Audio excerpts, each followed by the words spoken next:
Juggalos and Juggalettes, I'm sitting down today with the Suburban Noise's own Boston rapper and actor, Slaine. Slaine, say hello to everybody. Hey, what's going on? Well, Juggalos, today we're sitting down with Slaine to do an interview to cover the release of his new album, A World with No Skies 2.0, which is in stores now. So we're just going to go ahead and get rolling with that. Now, Slaine, your newest solo album, A World Without Skies 2.0, just came out on August 16th. And to get the whole story on this release, we need to take a step back a few months to the first World with No Skies, which was actually leaked prematurely. So can you tell us a little bit about what happened then and how that brought us around to the release of 2.0? Yeah, basically, I spent a while, even while we were recording the Coka record, Brand You Can Trust, I was recording my solo record at the same time. So I spent a long time making A World with No Skies. And what happened was it was going to come out about a year after the Coka record, and it was ready to come out. It was all pressed up. It was about to be shipped. The digital distributors already had it. The town, I had two songs in the town, and that did really well. It made 148 million dollars in the box office, I think. And there was just some issues with the sample clearances that forced the label to basically stop the record from coming out when it was supposed to. And the idea was that we'd go back and clear some of these samples, but unfortunately we weren't able to clear some of them, and the album leaked through one of the digital distributors on the day that it was supposed to come out. So, uh, I basically had to go back to the drawing board and re-record the album, re-record it, half the album at least, and that's A World with No Skies 2.0. So A World with No Skies, the original version, has never seen an official release, and it never will. Okay, and for anybody who's thinking about going out and picking up a copy of 2.0, something they're obviously going to want to know is there any difference in the track? What are the differences in the track listings between the first Well, version and 2.0? it's a big difference because basically I took off 9 songs or something like that, and I added 7 new songs, but I also remade about 3 or 4 of them with no samples on them, and then some of them are as well as on the first version. So and then there's a bonus disc that came out with FYE, so that's another 5 songs on there. So if you get the deluxe version, it's 21 songs, so like 11 or 12 new songs. Okay, so not including the bonus disc, how many tracks are on this new album? 16 tracks on the new album. And it was actually, I resequenced it, so I completely reinterpreted the album once, because I already had it the way that I wanted it, and it drove me crazy a little while. Like, I couldn't do anything. I made that mixtape, and I just drove myself insane, really. So I basically had to like get a little space from it for a month or two even, and then I went back to the drawing board and I reinterpreted the whole record. So I think it sounds like a different record, basically. I got you. Okay, so are there any artists featured on the 2.0 release that you would care to mention? Yeah, of course. Basically, it's just people that I'm close with. Ill Bill, Everlast, Edo G, Jason, Be Real, um, Sean P, Blackistan, and then there's some lesser known dudes on there like Cyrus the Shield, who's on a few tracks with me. Who was a singer, who was a great singer, and B Knuckles, who's my homeboy from Boston, who's a dope MC too. Okay, and now this is a nationally distributed album, so for anybody wanting to pick up a copy, where can they go out to pick up a hard copy in stores? You can get it, at FYE. You can get it. Best Buy carries a limited. It's not carried on every Best Buy, but it is on iTunes. It's in places Newbury, different hip hop shops. So. I think you broke up there a little bit. Could you just tell us maybe the last sentence or two you said there?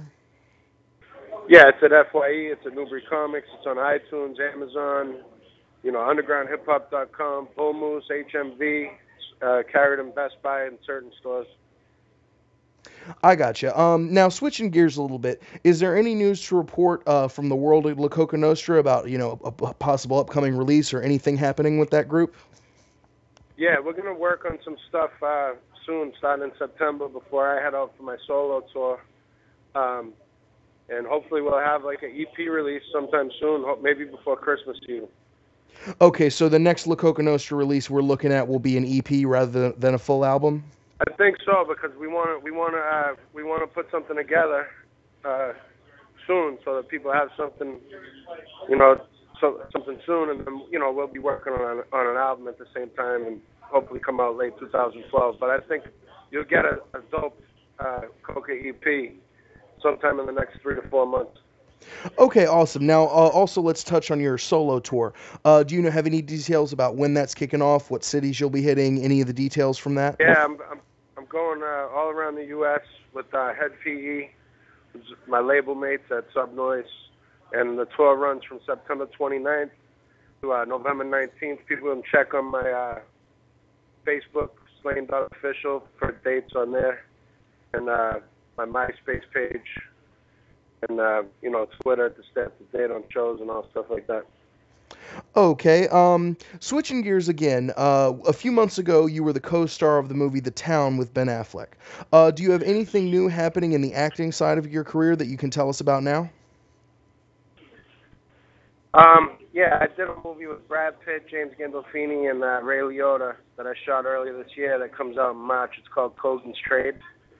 And other than that, I'm pretty much chilling with the acting for the rest of the year while I tour this record because I want to give music my full attention since my album just came out, and really just trying to push forward with that, and then next year I can hit the acting stuff again. Okay, one of the last things I wanted to talk to you about today is just a little random piece of info. But recently there was a video posted on World Star Hip Hop of you getting into a physical altercation with somebody during a rap battle. Do you have any comments on this, or can you tell us about what happened there? Yeah, I mean, the video that got posted was by some kid who taped something outside of a nightclub. I was coming out of a nightclub. I was working in L.A., recording some stuff, and just coming out of a nightclub. It was about 2:30 in the morning. It's like 4 months, and the video just popped up. But anyways, I come out of the club, and these kids are battling, and this dude comes over. He's like, yo, come and jump in this battle. And I was like, nah, man, I don't battle. And he's like, come on, jump in the battle. I was like, I don't battle, dog. I was like, these dudes are all broke. I ain't gonna battle a bunch of no-name dudes for nothing. And then he's like, well, spit a rhyme. I was like, all right, I'll spit a rhyme. And then where the video cuts in is where I say, I'll battle any of you for $500. But it was coming off the tail of what I said before. So whatever, it wasn't really a battle, is what my point is. Mm-hmm. And so I spit a rhyme. I was off of 2 bottles of Goose when I got out of the club. The kid called me a bitch in his rhyme, and I slapped him in the face a couple times. So it is what it is, man. Okay, so when he came over and was like, "Hey, come jump in the battle," did they recognize who you were? It wasn't actually it wasn't that kid who asked me to jump in the battle, but it was somebody who was over in that cipher there. Yeah, and the kid recognized who I was. So Okay, so looking back on it, I don't know if they were trying to catch me on camera, or, whatever. But it is what it is. I gotcha. I Okay. gotta watch myself being drunk in front of clubs. Everyone get cameras and shit. So it is, Yeah, got issues that's with the how it goes. paparazzi now that But you're a movie star. to tell you the truth, though, if anybody calls me a bitch, I'm gonna slap them or punch them in the face. If I see someone on the street and someone calls me a bitch to my face, I'm probably most likely gonna punch them in the face. It's just the way that it goes. Word to the wise to all who are listening. Well, Slaine, that's all the questions I've got for you today, man. Is there anything else you'd like to say to all your fans listening right now? I just want to thank everyone for the support. I got a lot of support for my first solo album, indie record. I definitely got a lot of support from fans out there, and I just want to thank them for showing me love and come through when you see me on a flyer or whatever coming through to a city near you this fall. I'll be there. All right, awesome. Juggalos, Juggalettes, A World Without Skies 2.0 in stores now. This has been Slaine and Big Ian. We're out.